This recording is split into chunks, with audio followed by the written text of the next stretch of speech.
बिस्मिल्लाहिर्रहमानिर्रहीम। अस्सलाम वालेकुम। तमाम तर स्टूडेंट्स को स्टार्स एकेडमी के ऑनलाइन सेशन में वेलकम करते हैं। जैसा कि आप जानते हैं कि हम चैप्टर नंबर 9 पढ़ रहे थे और चैप्टर नंबर 9 में एक topic elevation of boiling point वो हमने ऑनलाइन क्लास के लिए रख लिया था। तो एलिवेशन ऑफ बॉइलिंग पॉइंट और उसकी मेजरमेंट के हिसाब से आज हम बात करेंगे। देखते हैं कि एलिवेशन ऑफ बॉइलिंग पॉइंट क्या होती है और इसे मेजर कैसे किया जाता है। अभी तक की बात जो हम कर चुके हैं क्लास के अंदर वो ये थी कि अगर आपके पास एक बीकर के अंदर कोई सॉल्वेंट मौजूद हो तो सॉल्वेंट के मॉलिक्यूल्स हर जगह फैले होते हैं, इंक्लूडिंग दी सरफेस के साथ साथ वो हर जगह मौजूद हैं। लेकिन जब आप इसमें सॉल्यूट ऐड करते हैं तो सॉल्यूट के मॉलिक्यूल्स भी इवनली डिस्ट्रीब्यूट हो जाते हैं तमाम तर सॉल्यूशन में। और जब वो इवनली डिस्ट्रीब्यूट होते हैं तो डेफिनेटली कुछ मॉलिक्यूल्स सरफेस पर भी आ जाते हैं। और जब कुछ मॉलिक्यूल्स सरफेस पर आ जाते हैं तो सरफेस पर आकर वो सॉल्वेंट की जगह ले लेते हैं और इस तरह सरफेस पर मौजूद सॉल्वेंट के मॉलिक्यूल्स की तादाद कम हो जाती है। जब सरफेस पर सॉल्वेंट के नंबर ऑफ़ मॉलिक्यूल्स कम हो जाते हैं तो probability of solvent to evaporate वो भी कम हो जाती है और इसी वजह से सॉल्यूट के एडिशन के नतीजे में जो वेपर प्रेशर ऑफ सॉल्यूशन है वो कम होता है। वेपर प्रेशर क्या हो जाता है जी? कम हो जाता है। इसके लिए टेक्निकल टर्म हमने इस्तेमाल की थी lowering of vapour pressure. Lowering of vapour pressure और इसकी कैलकुलेशन हम लास्ट टाइम अपनी क्लास में जूम क्लास में कर भी चुके हैं। तो अब जब वेपर प्रेशर कम होता है तो ये बात भी गौरतलब है कि जो बॉइलिंग पॉइंट होता है वो वेपर प्रेशर के इन्वर्सली प्रोपोर्शनल होता है। यानी कि अगर एक सॉल्यूशन का वेपर प्रेशर कम हो गया है तो उसका बॉइलिंग पॉइंट ज़्यादा हो जाएगा, बिकॉज वेपर प्रेशर और बॉइलिंग पॉइंट एक दूसरे के इन्वर्स चलते हैं, ऑपोजिट चलते हैं। तो अगर एक सॉल्यूशन का वेपर प्रेशर कम हुआ है तो उसका बॉइलिंग पॉइंट क्या हो जाएगा? वो एलिवेट हो जाएगा, ज़्यादा हो जाएगा, उसमें इजाफा हो जाएगा। इस बात को समझने के लिए हम अब एक ग्राफ बना रहे हैं। ग्राफ के अंदर मैंने एक्स एक्सिस पर मैंने टेम्परेचर रख दिया है, जबकि वाई एक्सिस पर मैंने वेपर प्रेशर रखा है। और चैप्टर नंबर 4 की डेफिनेशन के मुताबिक वो टेम्परेचर जिस पर किसी सॉल्यूशन का वेपर प्रेशर एक्सटर्नल प्रेशर के बराबर हो जाता है, एक्सटर्नल प्रेशर को मैं EP से लिख रहा हूँ, वो टेम्परेचर जिस पर किसी सॉल्यूशन का वेपर प्रेशर या किसी लिक्विड का वेपर प्रेशर एक्सटर्नल प्रेशर के बराबर हो जाता है, उस टेम्परेचर को बॉइलिंग पॉइंट कहा जाता है। चैप्टर नंबर 4 में हम ये डेफिनेशन देख चुके हैं। अच्छा जनाब, अब यहाँ पर हमने एक कर्व ड्रा कर ली। इस कर्व को मैं AB कह रहा हूँ। AB कर्व जो है वो किसी प्योर सॉल्वेंट के लिए है, यानी कि अकेला सॉल्वेंट है, उसमें कोई भी सॉल्यूट नहीं डाला गया। ग्राफ को देखकर हमें ये पता लग रहा है कि ग्राफ स्टार्ट में थोड़ा आहिस्ता आहिस्ता ऊपर जा रहा था, लेकिन एंड पर ये जो इंक्रीज़ ऑफ वेपर प्रेशर है वो ज़्यादा हो गया है with respect to temperature. Graph इसे कहते हैं कि स्टीप हो गया है, ग्राफ की स्लोप ज़्यादा हो गई है किताब के मुताबिक। ग्राफ की स्लोप ज़्यादा होने का मतलब ये है कि लोअर टेम्परेचर पर स्लोप कम थी, यानी कि टेम्परेचर बढ़ाने से वेपर प्रेशर इतना तेज़ी से नहीं बढ़ रहा था। लेकिन जब हायर टेम्परेचर आता है तो हायर टेम्परेचर पर टेम्परेचर बहुत तेज़ी से असर करता है मॉलिक्यूल्स को एजिटेट करने में, मॉलिक्यूल्स की फोर्सेस तोड़ने में, और इस तरीके से वेपर प्रेशर में क्विक इंक्रीज़, सडन इंक्रीज़, अचानक इजाफा देखने में आता है। ऐसा हमारी किताब का जो मोटो है, जो डिस्क्रिप्शन लिखी हुई है, उसमें हमें ये बताया गया है। ये प्योर सॉल्वेंट का वेपर प्रेशर है और प्योर सॉल्वेंट का वेपर प्रेशर डेफिनेटली सॉल्यूशन के वेपर प्रेशर से ज़्यादा होगा, जैसा कि हमने लोअरिंग ऑफ वेपर प्रेशर में या फिर इससे पहले राउल्ट्स लॉ में पढ़ा है।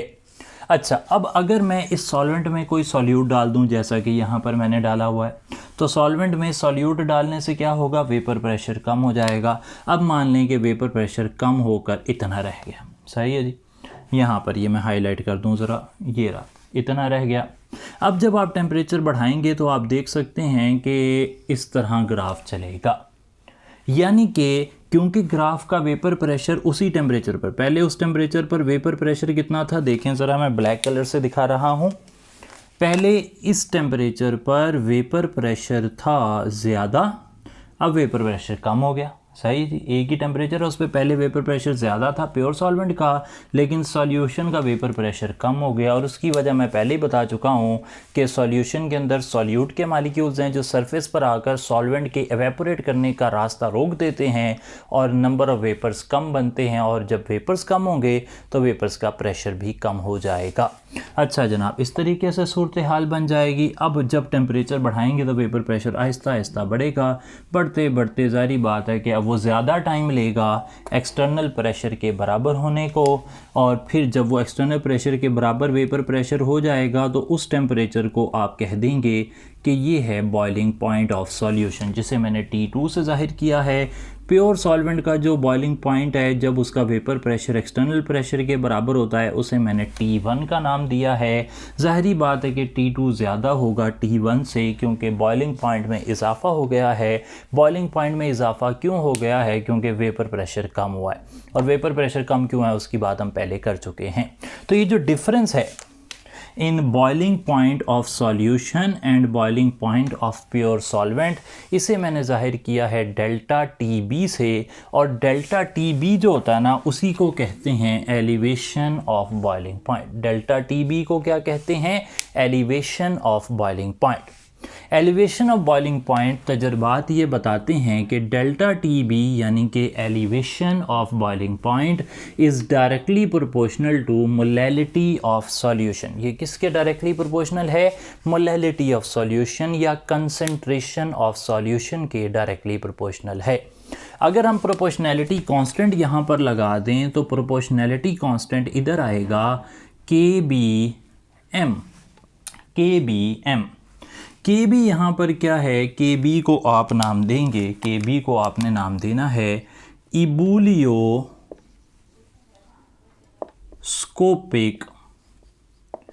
कांस्टेंट। इबुलियोस्कोपिक कांस्टेंट डिपेंड नहीं करता नेचर ऑफ सॉल्यूट पर या स्ट्रक्चर ऑफ सॉल्यूट पर, ये सिर्फ़ और सिर्फ डिपेंड करता है नेचर ऑफ सॉल्वेंट पर, यानी कि अलग अलग सॉल्वेंट्स के लिए इसकी वैल्यू KB की अलग अलग होती है। मिसाल के तौर पर पानी के लिए इसकी वैल्यू 0.52 डिग्री सेंटीग्रेड होती है फॉर 1 मोलल सॉल्यूशन। अगर पानी में किसी non volatile non electrolyte solute को डाला जाए तो जो उसकी एलिवेशन ऑफ बॉइलिंग पॉइंट आती है वो आती है 0.52 डिग्री सेंटीग्रेड, यानी कि इबुलियोस्कोपिक कांस्टेंट की वैल्यू आती है 0.52 डिग्री सेंटीग्रेड 1 मोलल सॉल्यूशन के लिए हमेशा ही। अच्छा जनाब, अब यहाँ पर अगर इस फार्मूले को हल करें, मोलैलिटी की वैल्यू लगाएं, तो हम मोलैलिटी की वैल्यू लगाकर मोलर मैस ऑफ सॉल्यूट निकाल सकते हैं। आप जानते हैं कि हम ये जो तरीका है इसे इस्तेमाल करते हैं, कोलिगेटिव प्रॉपर्टीज़ को इस्तेमाल करते हैं। किस काम के लिए? कोलिगेटिव प्रॉपर्टीज़ को हम इस्तेमाल करते हैं मोलर मैस ऑफ सॉल्यूट की कैलकुलेशन के लिए, जैसा कि मैं आपको क्लास में बता चुका हूँ। तो अब मैं यहाँ पर ये वाला formula delta TB is equal to KBM, इसमें M मोलैलिटी जो है इसकी वैल्यू लगाऊंगा और मोलर मैस ऑफ सॉल्यूट निकालने की कोशिश करूंगा। जी जनाब, तो मोलैलिटी की वैल्यू क्या होती है पहले मैं वो लिख लेता हूँ। Molality is equal to mass of solute divided by molar mass of solute into 1000 over gram of solvent. ये है जी formula 1000 over gram of solvent. 1 over kilogram of solvent लिख सकते हैं या 1000 ओवर ग्राम ऑफ सॉल्वेंट, दोनों तरीके से लिख सकते हैं। तो मैंने यहाँ पे 1000 ओवर ग्राम ऑफ सॉल्वेंट लिख दिया क्योंकि किताब में आगे जाकर यही वैल्यू लगाई गई है। आपको याद होगा कि मैंने सॉल्यूट के लिए वर्ड 2 और सॉल्वेंट के लिए वर्ड 1 रखना है। अगर किसी को नहीं पता तो अभी याद कर लें कि सॉल्यूट के लिए हम 2 इस्तेमाल कर रहे हैं और सॉल्वेंट के लिए 1 इस्तेमाल कर रहे हैं। तो मैस ऑफ सॉल्यूट को मैं W2 कहूँगा, मोलर मैस ऑफ सॉल्यूट को M2 कहूँगा, 1000 एज सच आ जाएगा। और ये मैस ऑफ सॉल्वेंट है, ग्राम ऑफ सॉल्वेंट का मतलब मैस ऑफ सॉल्वेंट, तो मैस ऑफ सॉल्वेंट को मैं W1 कह रहा हूँ। आप देख सकते हैं कि मैसेस के लिए मैंने W1 और W2 इस्तेमाल किया है, मोलर मैसेस के लिए M2 इस्तेमाल किया है, 2 सॉल्यूट के मैस और मोलर मैस के लिए, 1 सॉल्वेंट के मैस के लिए। ये है मोलैलिटी की वैल्यू, और इस मोलैलिटी की वैल्यू को मैं इक्वेशन नंबर 1 में अगर लगा दूँ तो इक्वेशन नंबर 1 बन जाती है delta TB is equal to KB into, अब मैं वैल्यू लगा रहा हूँ W2 over M2 into 1000 over W1। मैंने क्या बताया है आपको, मैंने ये कहा है कि ये जो कोलिगेटिव प्रॉपर्टीज़ हैं लाइक डिप्रेशन और lowering of vapour pressure, elevation of boiling point, depression of freezing point वगैरह, ये सब की सब इस्तेमाल होती हैं मोलर मैस ऑफ सॉल्यूट की कैलकुलेशन में। तो मुझे यहाँ से M2 निकालने में मदद मिल सकती है। M2 निकालने के लिए मैं M2 को सामने ले जाऊँगा, डेल्टा TB को इधर लाकर डिवाइड कर दूँगा, M2 की वैल्यू आ जाएगी KB over delta TB, KB delta TB इधर आया डिवाइड हो गया, यहाँ पर W2 है, W2 के नीचे मैं W1 लिख देता हूँ, सिर्फ एस्थेटिक प्रेफरेंस है मेरी, वरना कोई शर्त नहीं थी, और आगे 1000 लिख दिया। तो ये M2 की कैलकुलेशन आ गई। M2 निकाल लिया मैंने एलिवेशन ऑफ बॉइलिंग पॉइंट से। एलिवेशन ऑफ बॉइलिंग पॉइंट की मदद से मोलर मैस ऑफ सॉल्यूट इस तरह निकाला जा सकता है। यहाँ पर मैं ये वाज़े कर देता हूँ, अच्छे तरीके से समझ लें कि जो डिप्रेशन ऑफ फ्रीजिंग पॉइंट की कैलकुलेशन है मोलर मैस की, वो भी ऐसे ही होने वाली है। डिप्रेशन ऑफ फ्रीजिंग पॉइंट की कैलकुलेशन भी ऐसे ही होगी, बस उसमें फ़र्क ये होगा, याद रख लें कि उसमें फ़र्क ये होगा कि बॉइलिंग पॉइंट के लिए B वर्ड यूज़ हुआ है, तो फ्रीजिंग पॉइंट के लिए वर्ड F यूज़ होगा। यहाँ पर एक कैलकुलेशन कर रहा हूँ अभी के लिए, नेक्स्ट टाइम इंशाल्लाह क्लास में फिर देख लेंगे। अगर डिप्रेशन ऑफ फ्रीजिंग पॉइंट की कैलकुलेशन हो तो बॉइलिंग पॉइंट की जगह फ्रीजिंग पॉइंट F लगाते जाएंगे, जहाँ जहाँ B लिखा हुआ है वहाँ वहाँ F लिख देना है। तो ये कैलकुलेशन किसकी हो जाएगी, डिप्रेशन ऑफ फ्रीजिंग पॉइंट से मोलर मैस की कैलकुलेशन की डेरिवेशन हो जाएगी। सेम डेरिवेशन आप देख सकते हैं कि कोई भी चेंज जो है वो ख़ास नहीं हुआ, बस elevation of boiling point delta TB की जगह depression of freezing point delta TF मैंने लिख दिया है, तो कैलकुलेशन सेम ही चल रही है। ये सारी डेरिवेशन हो गई है, हम दोबारा भी करेंगे क्लास में इंशाल्लाह, लेकिन फ़िलहाल अभी जो है वो आपने ये वैल्यू देख ली। तो ये थे हमारे अभी तक सवाल। जो है आपको सवाल ऐसे आ सकता है कि graphical explanation of elevation of boiling point लिखें या elevation of boiling point method से आप मोलर मैस ऑफ सॉल्यूट निकालें। तो इस तरह के सवालों के जवाब हमने देख लिए। अब हम चलते हैं कि एलिवेशन ऑफ बॉइलिंग पॉइंट को नापने का तरीका, जिसे लैंड्सबर्गर्स मेथड कहते हैं, वो किस तरह काम करता है। जी जनाब, लैंड्सबर्गर मेथड की मदद से एलिवेशन ऑफ बॉइलिंग पॉइंट को नापने का तरीका हम देख रहे हैं। इस तरीके से टोटल अरेंजमेंट है कि हमारे पास मौजूद है एक अदद ट्यूब, इस तरह ये एक ट्यूब है और इसके अंदर दरमियान में ये थोड़ी सी एक उभार सा बना हुआ है और यहाँ पे एक सुराख भी है। इसे मैं नाम दूंगा इनर ट्यूब का। इनर ट्यूब के ऊपर इसे कवर किया हुआ है और इसमें एक थर्मोमीटर लगाया हुआ है। थर्मोमीटर टेम्परेचर नापने के लिए इस्तेमाल होगा डेफिनेटली। यहाँ पर एक पाइप भी आ रही है, एक ग्लास ट्यूब आप इसे कह सकते हैं। ये ग्लास ट्यूब आगे की तरफ जा रही है। किताब में इसके आगे वाला हिस्सा जो ना वो नहीं बनाया गया। अच्छा, अब ये अरेंजमेंट जो है ये एक आउटर ट्यूब के अंदर पड़ी हुई है, इस तरीके से। ये अरेंजमेंट इस तरह एक आउटर ट्यूब में पड़ी हुई है। ठीक है जी बात। ये वाला हिस्सा अगर मैं आगे जाकर आपको इसे दिखाऊं कि ये किस तरह चल रहा है, तो इसकी अरेंजमेंट कुछ इस तरह है।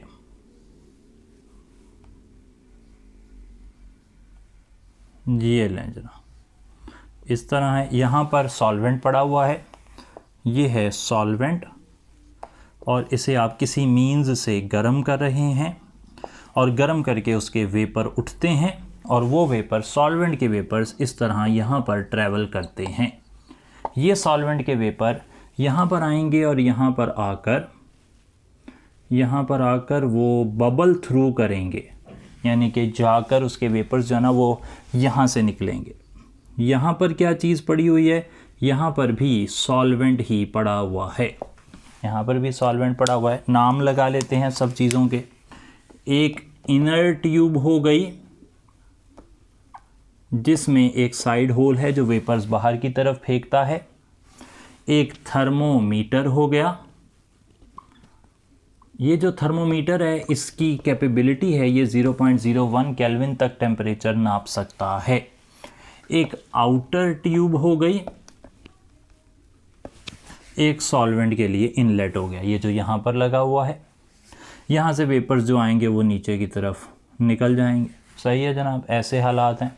अब ज़रा समझें कि ये सिचुएशन काम कैसे कर रही है। आप यहाँ से अंदर एक ख़ास अमाउंट में सॉल्वेंट डाल देते हैं। ये रहा सॉल्वेंट अंदर मौजूद है। सॉल्वेंट के अंदर थर्मोमीटर रख देते हैं टेम्परेचर नापने के लिए। इधर से आप सॉल्वेंट को एवेपोरेट करते हैं और वो सॉल्वेंट के वेपर्स ट्रैवल करते हुए अंदर आके बबल थ्रू करते हैं आपके जो लैंड्सबर्गर मेथड की इनर ट्यूब है उसके अंदर जो सॉल्वेंट है उसके अंदर से उसमें बस जाते हैं और वो अपनी हीट, जिसे आप लेटेंट हीट ऑफ कंडेंसेशन कहते हैं, नाम मैं दोबारा ले लेता हूँ, लेटेंट हीट ऑफ कंडेंसेशन कहते हैं, वो लेटेंट हीट ऑफ कंडेंसेशन वो सॉल्वेंट को दे देते हैं।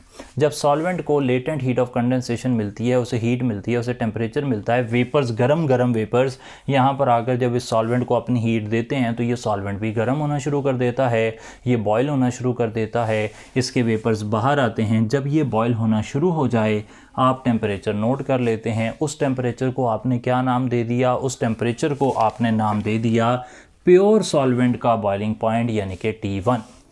फिर आपने अरेंजमेंट को रोक दिया, सॉल्वेंट की सप्लाई कट ऑफ कर दी, रोक दी बिल्कुल, और फिर आपने यहाँ पर बहुत ही ख़ास मकदार में सॉल्यूट को डाल दिया। सॉल्यूट को जब सॉल्वेंट के अंदर डालेंगे ज़ाहिर बात है सॉल्यूशन बन जाएगा। जब सॉल्यूशन बन गया तब आपने सॉल्वेंट की सप्लाई अगेन शुरू की। सॉल्वेंट फिर से आया, फिर से वो अंदर जाके बबल ऑफ कर रहा है, बबल थ्रू कर रहा है। जब बबल थ्रू करता है तो उसकी वजह से हीट जाती है। कौन सी heat? Latent heat of vaporisation, latent heat of condensation. Latent heat of condensation से अंदर मौजूद सॉल्यूशन भी गर्म होता है और गर्म होते होते एक वक्त ऐसा आता है जब वो बॉयल करना शुरू हो जाता है। जब वो बॉयल करना शुरू हो जाएगा आप टेम्परेचर फिर नोट करेंगे, ये सॉल्यूशन का बॉइलिंग पॉइंट होगा। और डेफिनेटली हमारी पिछली डिस्कशन से आप ये जानते हैं कि ये बॉइलिंग पॉइंट ज़्यादा ही होगा और इस बॉइलिंग पॉइंट को आप T2 कह देंगे। T2 में से T1 जब आप निकालेंगे तो आपको मिल जाएगा डेल्टा TB, जिसका नाम है एलिवेशन ऑफ बॉइलिंग पॉइंट। इसे कहते हैं जी एलिवेशन ऑफ बॉइलिंग पॉइंट। इसे आपने नाम दे देना है एलिवेशन ऑफ बॉइलिंग पॉइंट का। क्लियर हो गई जी बात? तो ये चीज़ आपको उम्मीद है क्लियर हो गई होगी। किताब से देख लेंगे आप, इसे पढ़ लेंगे। तो आज का काम यहीं तक रखते हैं जी। थैंक यू सो मच, बहुत शुक्रिया। अस्सलाम वालेकुम।